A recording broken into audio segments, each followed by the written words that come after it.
Eu tinha 5 anos de idade quando Deus falou comigo pela primeira vez. Uau. Sabe, eu sou um homem privilegiado e Deus fala Amém. comigo até os dias de hoje. Amém.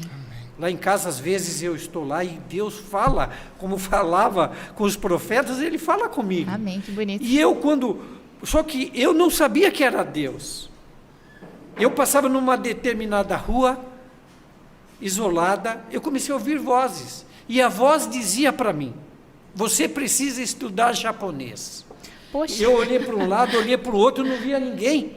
Eu falei, gente do céu, Que eu acho que eu estou ficando louco. Será que é a fome? Será que é a fome? Estou Será delirando, que a fome né? Estou delirando, E uma frase tão fazendo diferente, com que eu né? escute essa voz, mas todos os dias eu passava lá, no mesmo dia, no mesmo local, a voz me dizia, você precisa estudar japonês. No belo dia, depois de ouvir, e eu com medo, né? Eu achava que eram vozes de fantasmas. Olha Eu só achei a cabeça, que a assombração, não? né? Estava falando comigo. E eu, no belo dia, eu fui embora para casa, porque eu não consegui mais trabalhar.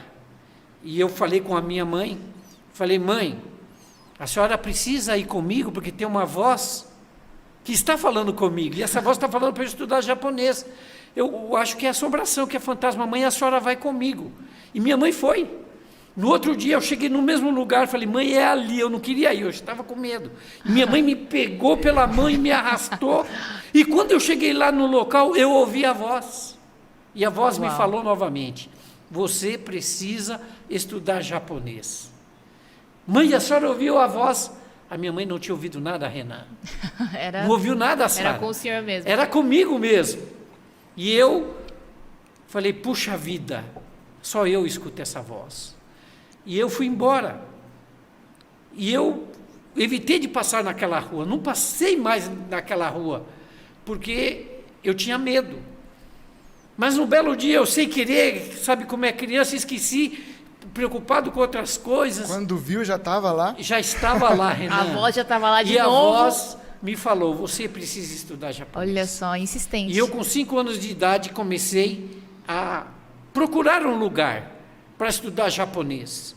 Porque eu achava que somente eu estudando japonês é onde eu iria parar de ouvir aquela voz. Só que eu não ouvia agora somente ali naquele local. Aquela voz ficava me atormentando dia e noite. Eu acordava na madrugada e a voz falava, você precisa estudar japonês. E eu descobri que no bairro onde eu morava, no bairro da Casa Verde, tinha uma escola japonesa. E eu com 5 anos de idade descobri, e eu com um saco de limão nas costas, todo sujo, somente com um shortinho, Nossa. que era a única peça de roupa. Eu bati palmas, saiu a sensei, a professora, e eu perguntei, aqui é a escola japonesa? A professora falou, é. Falei, professora, eu vim aqui me matricular. A professora olhou para mim, um toquinho de gente, com um saco de limão nas costas, todo sujo. A professora falou, mas você precisa trazer um responsável. Quem quer estudar tem que trazer o pai e a mãe. Vai lá buscar seu pai e sua mãe. E outra coisa, menino, a escola aqui é paga, não é de graça não, tá? Falei, tá bom, professor, eu já vou lá na minha casa e vou chamar a minha mãe. E eu busquei a minha mãe, cheguei na minha casa, falei, mãe, eu descobri onde tem uma escola japonesa. E eu quero que a senhora vá agora me matricular. E qual foi? O meu pessoal. O que ela achou disso, né? A minha mãe me deu uma surra, porque nós não tínhamos nem dinheiro para a gente comer, era só o cuscuz de xerém de milho, e agora eu queria estudar numa escola Chegou paga. mais novinho e pede, mãe, matricula numa escola. Mas eu falei, mãe, eu vou fazer uma proposta para a senhora. Eu vou trabalhar 2 horas, eu já trabalhava, gente, 12 horas por dia. Eu iria trabalhar 2 horas a mais. Eu falei, mãe, se a senhora me colocar na escola japonesa, pagar a minha escola, mas não vai ser a senhora que vai pagar, eu vou pagar a minha escola. Nessas 2 horas que eu trabalhar, eu vou pegar o dinheiro do limão que eu vou vender e eu vou separar de bolso. Esse aqui é da senhora, eu vou trazer para a senhora. Esse outro eu vou entregar para a senhora também, mas é dinheiro para pagar a escola, a senhora vai separar. E a minha mãe aceitou. Aí a minha mãe pegou e me levou na escola, me matriculou, porque ela sabia que eu era o primeiro que acordava. Eu acordava os meus irmãos. Eu era o que mais visitava as pessoas. E aqui está uma dica para você que é vendedor em casa. Uma dica muito importante. Vende mais quem aborda mais. Então, se você é um vendedor de livros aí da Casa Publicadora Brasileira, se você trabalha em Tatuí, aborda mais que você vai vender mais. Esse é o primeiro segredo de venda que eu aprendi na minha vida. Na prática, né? Na prática, no dia a dia, e daqui a pouco você vai ver que realmente vai valer a pena você seguir os meus conselhos, né? Sim. E eu fui lá e comecei a estudar. Só que no primeiro dia de aula, eu com muita dificuldade, consegui comprar 2 materiais didáticos. 2, unicamente 2. Um caderno brochura, aquele caderno, e um lápis preto. Esse eram os meus 2 únicos materiais didáticos que eu consegui comprar com muita dificuldade. E no primeiro dia foi um desastre. Poxa. Quando eu entrei na sala de aula, todas as crianças, filhos de japoneses, se assustaram comigo. Por quê? Porque eu era o único aluno que ia para a escola para a sala de aula com um saco de limão nas costas. Então eu me assentei na minha carteira e ali dentro do saco de limão, porque eu tinha que terminar a minha aula, eu tinha que sair para vender. Eu não tinha o que comer no final do dia, eu ia depender das minhas vendas. E eu tirei do saco de limão o meu caderno e o meu lápis preto. E quando eu me assentei na minha carteira, todos os filhos de japoneses arrastaram as carteiras para o final da sala de aula. Renan, ninguém queria ficar comigo e nem perto de mim ali estudando. Porque eu, descalço, sem roupa, somente de um shortinho. E não sei se vocês sabem, vocês aí em casa, vocês aqui da equipe, lá no Japão, quando os filhos de japoneses saem do Japão, para eles não perderem a cultura japonesa, eles obrigam os filhos a estudarem aqui no Brasil, nas escolas japonesas. Porque lá no Japão, não sei se você aí em casa, se vocês sabem, é obrigado o pai e a mãe levar as crianças para a escola. Se um pai lá no Japão não levar a criança para a escola, a criança e o pai e a mãe vão presos. E ficam 2, 3 anos na cadeia sem poder sair. Então, a cultura no Japão, ela é obrigatória. É rígida, né? É rígida. Então, aqui no Brasil, quando nascem os filhos de japoneses, chamados de niseis, os niseis, eles são obrigados a ir para a escola. Então, essas crianças que estudavam comigo, elas estavam ali obrigadas. Mas eu não estava obrigado. Eu estava ali primeiramente porque aquela voz... Exato, já tinha falado com o senhor. Já tinha falado comigo. E eu precisava aprender porque eu sabia que aquilo era a cultura. Que mentalidade. Só que eu comecei, Sara, a sofrer muitos bullying. As crianças... Lá na sala de aula, quando eu errava, quando a minha professora sensei, né, começou, sensei é professora em japonês, quando a sensei começou a me explicar como é que escrevia as letras japonesas, aqueles garranchos, eu errava. Normal, né? Mas só tinha 2 materiais. Só tinha 2, eu não tinha... Lápis, exatamente, era o caderno. Renan, eu não tinha borracha. Então, quando eu errava, eu pedia borracha emprestada para os meus coleguinhas, ninguém me emprestava. Porque eles achavam que a minha mão era suja, que os micróbios iriam passar para a borracha deles, então ninguém me emprestava. E eu pedia e ninguém recusava. E eu era obrigado a riscar aquela letra e começava de novo. E eu, na aula de desenho, todos os meus coleguinhas, eles tinham Silva Pen, lápis de cor, giz de cera, e eu era obrigado a fazer o meu desenho com meu lápis preto, que era o único material didático que eu tinha. Eu pedia, Renan, emprestado para os meus coleguinhas, lápis de cor, giz de cera, ninguém me emprestava. Difícil. E eu era obrigado a desenhar, a fazer o meu desenho com o meu lápis preto. O meu sonho, Renan, era pintar o céu de azul. Mas nos meus desenhos, o meu céu estava sempre nublado, parece que ia chover, porque eu era obrigado a fazer o meu desenho com o lápis preto. Veja você, ninguém me prestava, mas nem por isso eu deixava de fazer os meus belos desenhos.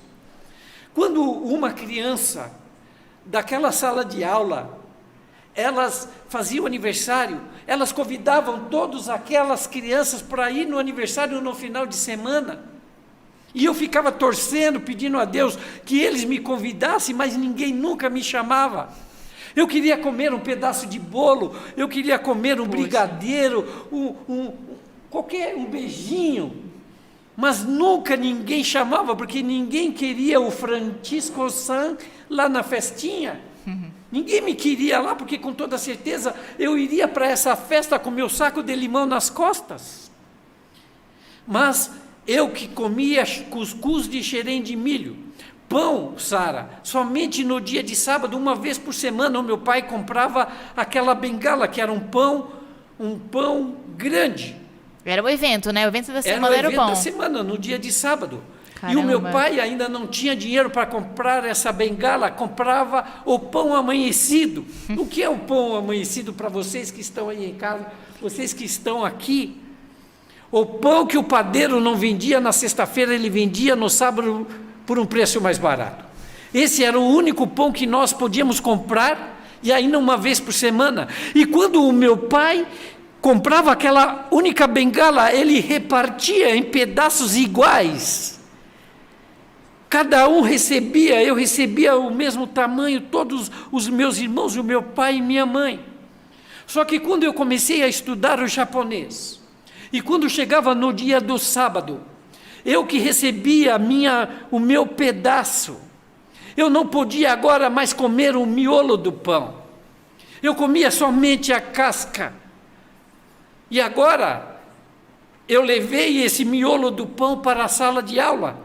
Então agora eu tive o terceiro material didático. Ah, para isso. Olha só. Caderno, lápis preto e miolo do pão. E eu morria de vontade quando chegava na hora do recreio, porque os japonesinhos, as crianças que estavam ali, essas crianças, elas levavam Yakult para tomar na hora do recreio, e eu ficava olhando, eu nunca tinha experimentado um Yakult. Eles levavam Danone, eles levavam sanduíche, eles levavam maçã, eles levavam bolacha recheada. Coisa simples, né, que a gente vê hoje de uma criança levando, mas que faz a diferença no... E eu lá naquela Ele época precisa. não tinha nada, e eu ficava olhando para ver se algum coleguinha da sala de aula me cedesse um desses lanchinhos. Mas eles comiam a maçã pela metade, jogava no lixo, não me davam. Ninguém me dava nada, e eu olhando. E quando eu cheguei na sala de aula agora, com o meu terceiro material didático, que eu coloquei em cima da minha carteira, eu coloquei o meu lápis preto, eu coloquei o meu caderno, e eu coloquei agora o miolo de pão. Os meus coleguinhas de sala de aula que faziam bullying comigo, eles agora começaram a tirar sarro. Olha, o Francisco San trouxe lanchinho hoje. Nossa. Ele trouxe miolo de Que pão para maldade. comer. Ele trouxe finalmente o lanchinho. E eles ficaram esperando chegar a hora do recreio, para que eles vissem eu comer o meu miolo de pão. Mas qual não foi a surpresa deles quando eles viram que o miolo de pão não era para o Francisco San comer, mas era para apagar os meus erros. Aquele menininho, eu descobri que com 5 anos, a melhor borracha que existe para apagar o lápis preto, os meus erros, era o miolo de pão. E eu apagava, eu errava, eu apagava os meus erros, porque eu não tinha dinheiro para comprar uma bolacha, eu não tinha dinheiro para comprar uma borracha, eu não tinha dinheiro para comprar nada. E eu quero falar a vocês que estão aí em casa, você que é criança, você que é jovem, valorize tudo aquilo que você tem, valorize o seu material. Às vezes você fica escolhendo, a sua mãe quer comprar um material para você, você quer comprar um outro. Eu não tinha nada, eu não tinha uma borracha, eu não tinha um lápis de cor, eu não tinha uma canetinha Silva Pen. Eu apagava os meus erros com um miolo de pão que eu poderia comer no sábado, e eu não comia, passava fome, mas eu tinha que levar aquela borracha para poder apagar os meus erros. E eu aprendendo, e o bullying, Renan e Sara, aumentou quando eles descobriram, os japonesinhos descobriram que eu aprendia 10 vezes mais rápido do que eles. Eu aprendia como ninguém. E quando eu já estava 6 meses estudando o japonês, eu já dominava quase que o idioma por completo, porque a professora falava uma palavra, eu nunca mais me esquecia. E eu ali, agora, com 6 meses, quase que dominando o idioma japonês. Eu entrei naquele dia no comércio do seu Toshio. Seu Toshio, comerciante violento, bravo, nervoso, do bairro da Liberdade. E bateu no peito e falou assim, hoje ele vai me ouvir. E ali o seu Toshio, como de costume, eu 6 meses tomando vassourada, ele tinha o horário que eu entrava. E quando eu entrei, o seu Toshio já estava com a vassoura levantada. E naquele momento, eu no lugar de falar para ele, seu Toshio, bom dia, o senhor quer comprar o meu limão? Eu do nada, inesperadamente, eu disse para ele, Ohayou gozaimasu, anata wa arimo iru? Bom dia, seu Toshio, o senhor quer comprar o meu limão? Traduzindo em japonês. Seu Toshio parou com a vassoura congelada no alto. Menininho, 5 aninho, tá tentando enganar o seu Toshio? Eu, 85 anos. Menino, 5 anos. Decorou palavrinhas para enganar japonês velho, né? Mas eu, japonês esperto, vou ver se menino fala mesmo japonês ou se decorou palavrinhas. E aí o seu Toshio, pela primeira vez na vida, eu ouvi a voz do seu Toshio. E o seu Toshio me perguntou, Ikura desu ka? Quanto é que custa? E eu levantei os meus 2 sacos de limões e eu respondi para ele, Hitotsu fukuro 3 konto, futatsu fukuro 5 konto deurimasu, né, seu Toshio? Um pacote é 3, mas se o senhor me comprar 2, seu Toshio, eu te faço 5. Limão tá caro, né? O seu limão tá caro, né? Nossa, Toshio, tá caro em mercado, Cantareira, limão e açúi. Tá caro para eu comprar no mercado da Cantareira, seu Toshio. Eu tô te vendendo limão barato. Seu Toshio, impressionado com o menino limoeiro. O menininho, 5 aninhos, nasceu ali então o menino limoeiro que iria mudar a sua vida, a minha vida e a vida da minha família. Aquele homem impressionado, ele que havia me dado várias vassouradas durante meses, ele agora mandou me perguntar quanto eu tinha, quantos limões eu tinha, e eu contando, Ichini, Sanchi, Goroko, contando as quantidades de limão. Seu Toshio comprou todos os meus limões. Eu, Renan, que saí do mercado da Cantareira, iria levar 10 a 12 dias para vender o meu limão. Eu vendi unicamente no primeiro comerciante que eu entrei. Poxa. E a partir daquele momento, através do dom que Deus me deu, E eu, quando cresci, depois eu descobri que aquela voz que eu achava que era vozes de fantasma, não era vozes de fantasma. Amém. Mas sim a voz do Espírito de Deus, Amém. que estava começando ali, a mostrar o caminho que eu deveria seguir.